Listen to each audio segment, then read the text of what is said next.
நடக்காதுதான். ஆனா 30 வயசுக்கு மேல பொண்ணு கிடைக்கிறது எவ்வளவு கஷ்டம் தெரியுமா? அப்படியே பொண்ணு கிடைச்சாலும் அது நொட்டை இது நொட்டுன்றாங்க. அப்படியே எல்லாத்தையும் சரி பண்ணிட்டு வந்தாலும் இந்த ஜாதக மயிரால கல்யாணம் நடக்க மாட்டேங்குது.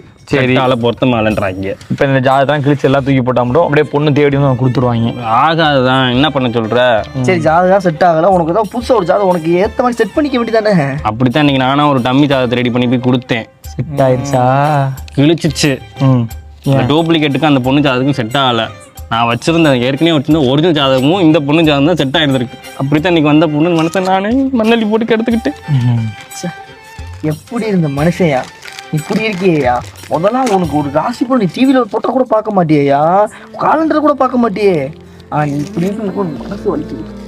30 வயசுக்கு மேலே ஆச்சுனாலே கல்யாணம் ஆகலைன்னா இப்படிலாம் பயமும் பதட்டம்லாம் வந்துடும் போலேப்பா.